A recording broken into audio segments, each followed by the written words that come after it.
milkii siyaannee gogne kaa akka muka silkii hin amanne nutoo nuun garaa nu nyaata deebitee dhuftamoo achiin afta laata durgaaf garnu qabe rooruun warra shiraa utuu mataa buufnee jennu maalan jira kaanee jirra jenne gaafate jette jirtu ati nu biraa deemnaan har'ammoo qaanfanne gad jenne kaa'ittuu hacee koo goota koo yaa ilma hundeessaa mee ammoo akkam ree jiruun boolla keessaa si nyaatte kaa yaaddee siyaafni dimmirii obboleessa taaddee maamuu mazammirii yaa galma geessisaa waadaa abbiif aayyoo yaa onnee eebbisaa laphee usmaayyoo yaa michuu jaagamaa koodii ilma badhaanee mee harkuma maaltu danda'ee si dhaanee jirtuuf eessa jirtuu dirree irratti dhiiftee akkamii haadhoo koo kichuun boolla lixxee hacee koo goota kaayyoo irbuu hin baane gumaan kee gumaata kee sirbuu utuu kaatee argitee mee maal jetta laataa warra si ajjeesitu taskaara kee nyaata garuu atiin duune hacee ilma hundeessaa seenaan duune qabda laphee keenya keessaa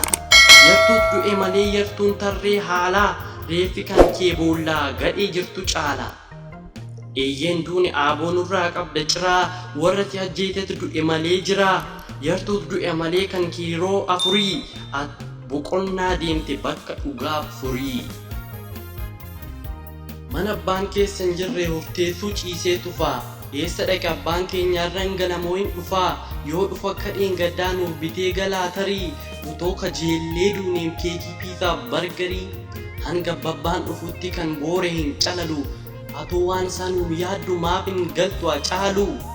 maamiin nyaata tolchitee nyaadhaa nuun jennaan dinne ishee kaleessaa baabaa keekiif piizaa nuun binne si waamna too hin waattu maal goone kan nu diddu hanga dhuftutti nyaannu nyaata maamiin nuuf fiddu akka durii bilbilii heeloo wabiinaan jedhi an sagalee kee dhabnaan nyaataaf hin qabu fedhii hanga galtutti hin laallu fiilmii jeeriidhaaf toomii si jaalanna dafii kottuu baabii nuuf galatoomi jedhanii ijoolleen Hacaaluun immoo deebisee akkasittiin jedhe ilaamee yaa dhala koo ilaamee yaa ilmaan koo rabbi qoftaa lakkaa'u naaf safaree mimmaan koo haati isiniif haa bittu keekii keessan cuuffadhaa huccuu feetan ittimaa yoo isheen bittu uffadhaa anaaf maamiin tokkuma nyaata isheen fiddu nyaadhaa an bakka deebiin deemni garaan keessan naaf kutadhaa gadhee hin dhaggeeffatinaa anaaf ta'a ilmaan kaayyoo hin dhufas nan eeginaa teera qallaba biyyoo an jalqabeera ilma koo daandii haqaarra bu'ee duruun beeka akkan deemu an saba kootiif du'ee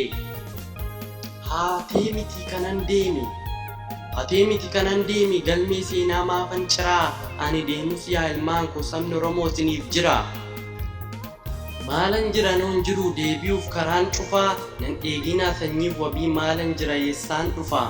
hamtuun isin hin argiini guddadhaa galmanaaf ga'aa ulee seenaa sun cabsiinaa kaayyoo koo galmaan ga'aa gufuu yartuun namaaf keesse yoo waaqni jedhe dabarraa gufuu yartuun namaaf keessu yoo waaqni jedhe dabarraa lafarratti addaan baaneerraa waaqarratti wal agarraa eegdota hordoftoota chaanaalii koo hundumti keessanuu walaloo amma isiniif dhiyeesse kanarraa akka gammaddanii fi akka itti na galateeffattan abdiin qabaa ergaa guddaa qabaa egaa walaloo kanaa kan barreesse artistii Galaanaa Gaaromsaa ani immoo gara yeedalooti jijjiiree isiniif dhiyeesse turtii hanga dhumaatti waan na waliin taasiftaniif guddaa galatoomaa isiniin jechaa warri chaanaalii koo haaraa taatan asumaan subscribe godhaa maatii chaanaalii kootaa yeroo biraa qophii kan birootiin hanga walitti deebinutti turtii gaarii isiniif haa ta'u isiniin jedha.